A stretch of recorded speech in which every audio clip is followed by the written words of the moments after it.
Good morning, good afternoon, and good evening, comp students. So, the first essay that we're going to write in this class is going to be the weirdest essay that you will probably ever write in your entire life. Um, I lay claim to that title, and I love that title so much because students tend to get into this essay at first and they're like, Miss Cravens, I don't like it. But it's actually a really good essay to use because it helps you with your skills. So, you are going to write a eulogy. And some of you may be asking yourself, what is a eulogy, Miss Cravens? Because you may have never heard of a eulogy, which is fine. There's nothing wrong with that. A eulogy is what is read at a deceased person's funeral. Most of you are very familiar with obituaries, which is just the basic information about a deceased person: name, date of birth, where they're from. This is the actual speech given at funerals. I'm going to give you a very specific format for this to follow in writing, okay? It's not going to be hard. Don't panic about this. It'll be easy, I promise you, okay? In terms of the writing itself, you're going to have free reign in the specific thing that you talk about, but I'm going to give you the format to follow. I mentioned previously in another lecture, I'm giving you your sandbox to play in. You'll build your sandcastle out in that sandbox, okay? But I'm giving you the sandbox itself.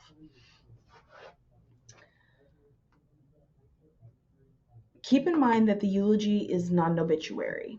That is the basic information that you're going to see when somebody passes away. A lot of people think that that is all that the eulogy is, but it's not. The eulogy itself is going to be delivered by someone of your choosing, so think about who you want to give your eulogy when you pass away. Whether that's a friend, a parent, a relative, or someone, pastor, former teacher, whoever. You are going to be writing this, though. This is you. So, the subject is the most important thing that we need to talk about because every essay has to have a topic, right? Which is the subject. So, the topic is you. You are metaphorically deceased. As of today, right now, before you write this essay, you have passed away for some reason. That makes you my subject. Therefore, you're going to be writing about yourself. There is no excuse for you to say, I can't do this, I don't know what to write, because you are the only person who knows you. I don't know you. Other people may not know you that well either, but you know you. So you can write about yourself, and you will do an excellent job of it, I know.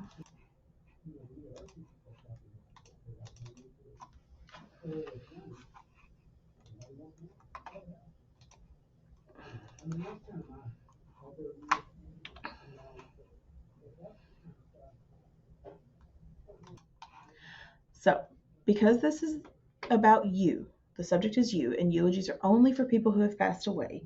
You are dead now, right now. You are not writing this like you're 80, 90, 100, 110, 200, and you've lived a long, full, fulfilling life.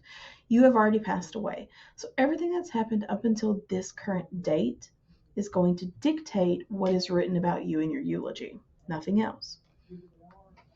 What we need to talk about, though, is the layout of the essay because this is going to be very important to know and to follow.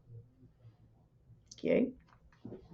So the basic layout is right here. The first paragraph you're going to write is generally the introduction, but this is going to be what we're going to refer to as the fake introduction. It is just factual details about yourself, that little obituary blurb that you're going to see in a paper. You were born, you passed away, here's your family members, all that. If you take this paragraph away from the essay, it doesn't change the essay or anything else, but it's just here for basic information that I don't want to give in the rest of the essay. That is why it's here. This paragraph can include cause of death if you would like to. It is not a requirement. I've had students who they just want to write a silly cause of death. I've had one who wrote that they passed away in a clown car accident on the interstate, things like that. You also give me surviving family members. Now, what I want to point out with the surviving family members thing is I make no judgments and I make no comments about if you include people or not. If you are in a situation where you have parents who you are not involved with or you are no contact with and you do not include them, I'm not going to type in your feedback, you need to include your parents. It's none of my business. Uh, but just keep in mind that this obituary is going to be something that's very positive about you. A couple of years ago, there was an obituary that went viral that was about a woman who was an awful person, and her children wrote it and pointed out how awful she was. We're not doing that. We're a great person. We're a good person. Basic information. I'm not going to look up to see if you include who your parents are. If you do not want to include your middle name in this, that's fine. If you have a different legal name from the name you go by, I'm not judging on this. This is information about you. There are going to be other people who will see this, but it's not going out to the world. So do keep in mind that other people are going to be reading this. Other people will peer review your essay. So keep those little things in mind. But nobody's going to judge. I'm surely not going to go Facebook stalking, guys. I ain't got time for that. Okay? The second paragraph is the actual introductory paragraph. It is the one where if you took out the first one, this is what would start your essay off. And this is where we're going to give an overall description of yourself, who you were, what you are like. This is where I'm going to learn about you. And this is the easiest thing to write because you're just talking about yourself. Now, you can include things like hobbies and pastimes and major life events, but I want you to talk about your character and your personality. Give me those things that tell me what a great person you are. This essay is really going to be about you patting yourself on the back and talking about how amazing you are. Some of you are like, I don't like doing that. I know you're saying that mentally, but you're going to do it for this essay. Just this essay. You're still going to do it. Okay? Positive qualities only. That is where that is. Then your paragraph 2 will end with your thesis statement. It is an informative thesis, no arguments. Okay? This essay is telling me at least one story, just one, about a good quality about yourself. Whether your quality is you're a comedian or you're helpful, I need to know that quality, and you're going to tell me in that informative thesis that you're going to tell me this story. No arguments, straight facts. Then you're going to get into the body of your essay, which is where you're telling me 1 to 2 stories about yourself. Now, minimum requirements is 1 story, just 1. You're telling me a good, detailed story, though. So give me that descriptive writing. Use those senses. Think about how you're telling the story and how it is showing you. Okay? If you tell me 2 stories, between the 2 stories, you need to have a paragraph that ties the 2 stories and those qualities in together. Okay? So you'll tell me story number 1, may take 2, 3 paragraphs. It will never just be 1. Because stories have natural shifting points to them. Keep that in mind. Then you'll give me a little paragraph that's like, oh yeah, this was a great time. They were a great person. And then this other time, show this other thing. And then you'll move into the next story. 1 is the minimum, the requirement. Okay? Don't be like, I need to write 5 stories. Just give me 1 good, well-written story. And you're good to go. And then you are going to have the concluding paragraph, which is where you end all your discussions. Now, your conclusion is going to be short, hopefully. You may talk about a couple of things that aren't important. If you use a few words or phrases in your title, you can tie those back in your conclusion. And you'll see in the student example that he does that. If you use a quote in your essay, and I'm going to show you, and the student example uses a quote. If you use a quote, you will need to explain that quote in your conclusion. But the conclusion is ending. Keep in mind, you can end it like, we miss you. We'll see you again someday. Over and done. That's how the conclusion will work. You're going to read a student example, but I'm going to kind of show you an example based off of what I've written on how this works. So the fake introduction. Here's just the basic information about Miss Cravens. Departed this world on January 1st of this year. But January 1st, it's already happened. I'm not going to die. I lived an interesting life until my death, having spent many years of her life gaining knowledge and giving it to those who sought it. Was born on September 18th to Doug and Tabitha Cravens of Harrisburg, Arkansas, both of whom survived her in death. She leaves behind her partner, her darling daughter, 3 beloved nephews, and many friends and acquaintances. She was originally from Harrisburg, Arkansas, but was a resident of Truman at the time of her departure.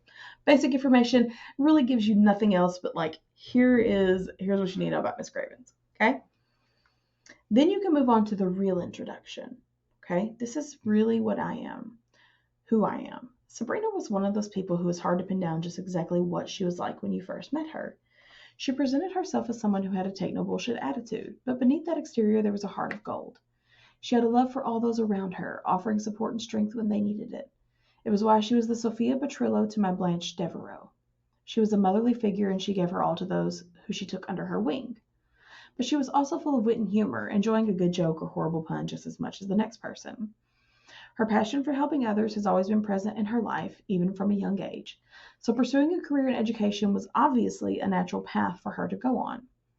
Aside from her loving and tender nature, she also held a fondness for reading and movies, spending way too many hours on occasion watching Hulu or Netflix or getting engrossed in whatever comic book wound up in her ever-growing to-read pile. She was there for you no matter what was going on in her life, and I'm glad to have been able to share many experiences with her that defined her life, both good and bad. Today, as we remember Sabrina, I would like to talk about one such experience, the loss of her best friend. Now, this paragraph not only tells me about you, but it's also going to set up who the speaker is, because you're not the one, you're writing this, but you're not telling the audience this. You cannot be at your own funeral giving your own funeral speech. That doesn't work that way, guys. Sorry. We're not to that level of holograms yet. I mentioned Sophia Petrillo to my Blanche Devereaux. Most of my people and the people in my life know who, quote unquote, Blanche is in my life. So that is setting up the friendship. My friend is telling this. So you've got to clarify in this paragraph, not just about yourself, but who's talking. Who is my speaker? Again, it can be anyone of your choosing, a friend, a relative, a pastor, an acquaintance, somebody who knows you, though, okay? Keep that in mind. The thesis statement is going to be very straightforward and informative. It is the last sentence, and we just read it, but I'm going to read it again. Today, as we remember Sabrina, I would like to talk about one such experience, the loss of her best friend. Straightforward. You know, when we move into the body of this essay, I'm going to talk about the loss of her best friend. There is no secrets, no surprises. The body paragraphs are going to depend on length, depending on the story you're telling. But this is where you're going to tell the story from the start. Like for mine, it will be from the start of the day my friend passed to whatever point I need it to be, maybe to now, tying in the qualities mentioned in the introduction. Supportive, offering strength to friends, things like that. That is what your body is going to do. And I'm going to give a good detailed story. What was the day like? What was happening? What do I remember?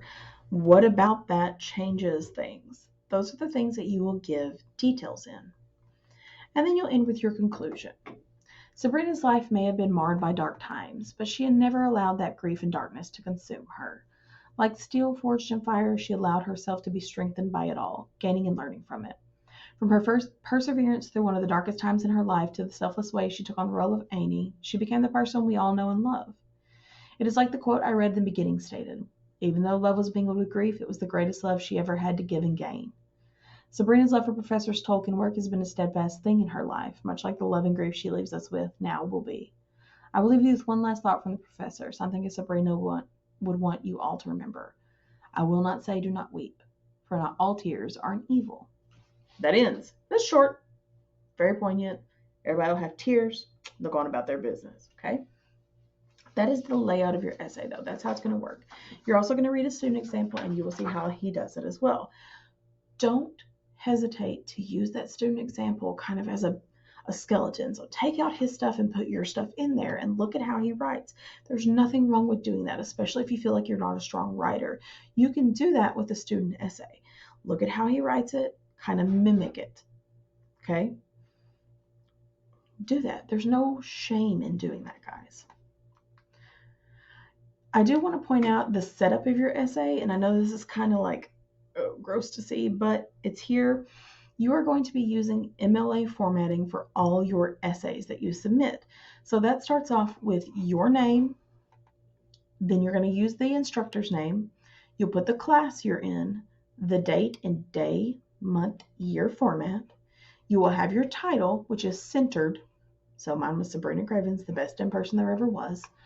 If you use a quote, you will properly put the quote and attribution to it. So I use the quote, "The world is indeed full of peril, and in it there are many dark places, but still there is much that is fair. And though in all lands love is now mingled with grief, it grows perhaps the greater." That is the quote that I use. And I give the attribution, the Fellowship of the Ring, J.R.R. Tolkien. Look at the formatting of that. And then I go into my essay. So indent, start the essay out. Keep in mind, Times New Roman, 12-point font, double spacing, okay? It is not that hard to do. You can look online. If you're using Google Docs has like an MLA report. You can just delete all that stuff and start typing. If you are using Microsoft Word, it has the same thing. Just type in MLA, and it will pull it up for you as well. You don't have to worry about formatting. They already pre-formatted for you. But make sure you're formatting your essay properly. A few tips and tricks for writing. Keep in mind that you're telling a story. This is where you are doing storytelling. Weirdly enough, you are writing this eulogy about yourself, but from somebody else's point of view. So you refer to yourself in third person, but you're still telling the story. That person only knows so much about you. They can't maybe fully give details. It would be details that only they would like know from you telling them. So keep that in mind. Research is fine to do on this. It's not research as in going to the internet and looking. Go talk to people. What am I like? What do you think about me? What's something you remember? And it's okay to do that. Talk to people who like you, though. Keep that in mind. Don't talk to somebody who doesn't like you. Your tone is going to be very important. Remember, you are deceased. This is being told as your funeral. We are not trying to do an aha moment at a funeral and like call somebody out. We want to be reverent, positive, and serene. Chill, okay? No riots, no fights at your funeral, guys. I know they're fun. We're not doing that. Keep in mind also your audience. And this is going to apply not only to the metaphorical audience at a funeral, but also to the audience who's going to be reading this. At your funeral, is your mama, your grandmama, maybe your great-grandmama, your pastor, depending on who. There's going to be a lot of people at your funeral, people who are important. Don't tell a story that you don't want those people to know. Conversely, do not tell a story that you do not want your classmates to know, because some of your classmates are going to know this. Also, please do not tell a story that admits to doing a crime of any kind. I would hate to have to call the police on you. And the last thing, you are going to use description. Give me those details. Thesaurus use is fine, but just think of details in terms of how to describe what you're seeing, what you're viewing, what you're feeling. When you talk about being happy, what does that mean to you? Like when you're happy, like do you feel giddy? Do you feel silly? When you talk about being upset, is it like a heavy feeling? Think of explaining things in those terms. That will help you better your writing. You are going to do a discussion forum over this lecture, and you're going to also read the student example, and you're going to talk about that. Keep that in mind. The student example is going to be very important in terms of looking at how he writes it and how you may mirror your own essay, okay? So keep the student example to the side while you're writing your own. Do keep in mind, if you have questions or concerns, your first point of contact is always going to be your email, your Comp 1 cohort, and then I'm also going to be a second point of contact if you need. This is, yes, going to be the weirdest thing you will write, but I know you're going to enjoy writing it, and you all are going to do amazing on this essay. Hope you have a great day, guys. I will see you later.